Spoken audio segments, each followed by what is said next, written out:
అక్కడ ఫ్లెక్సీలు వేశారు. అది 2 రోజుల నుంచి గొడవ జరుగుతుంది. అంటే జూనియర్ ఎన్టీఆర్ కొడాలి నానిని సమర్థిస్తున్నాడా? ఆయన ఎక్కడైనా సమర్థించని అని చెప్పలేడు.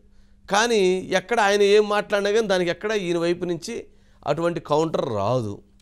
ఆయన ఎక్కడ దాన్ని ఖండించడో, ఎక్కడ దాని గురించి మాట్లాడడో, ఎక్కడ దాని గురించి ఇది కరెక్ట్ అయినటువంటిది కాదు, నన్ను అనవసరంగా వీటిలో లాగొద్దని చెప్పడం.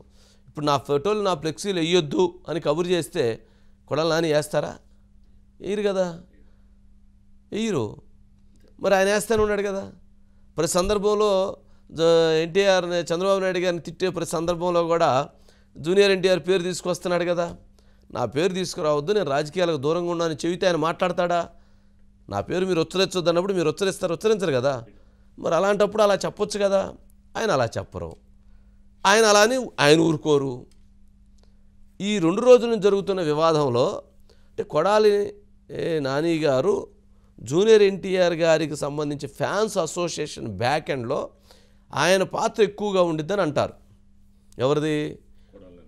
జూనియర్ ఎన్టీఆర్ ఫ్యాన్స్ వెనక బిహైండ్ స్క్రీన్ కొంత ఆయన యాక్టివిటీస్ ఉండయి అనేటువంటి చర్చ ఉండిద్ది ఎప్పుడు కూడా ఇండస్ట్రీలో.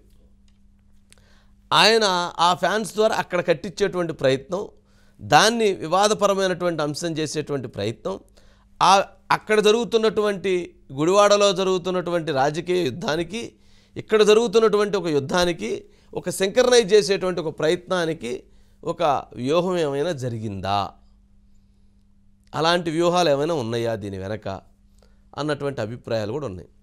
మొన్న కూడా ఒక ఫ్లెక్సీ వాళ్ళు ఏదో జూనియర్ ఎన్టీఆర్ది పెద్దది ఒకటి పట్టుకొని ఉంటే అక్కడేదో మొత్తానికి గొడవ జరిగి ఫ్యాన్స్ వాళ్ళని కొట్టడమో తిట్టడమో తోసివేయటం ఏదో జరిగింది. ఇవన్నీ ఏంటంటే ఇప్పుడు చంద్రబాబు నాయుడు గారు ప్రచారం చేస్తూ ఉంటే junior NTR CM junior NTR CM అంటే ఎట్లా ఉంటుంది? ఆయన రాజకీయాల్లో లేరు, ఆయన సినిమాల్లో ఉన్నారు, ఆయన బ్రహ్మాండమైనటువంటి స్టార్గా ముందుకెళ్తున్నారు. అలాంటి సందర్భాల్లో ఇలాంటి వివాదాన్ని తీసుకొచ్చి పెడితే ఎలా ఉంటుంది? ఎలాంటి చర్చ అవుతుంది?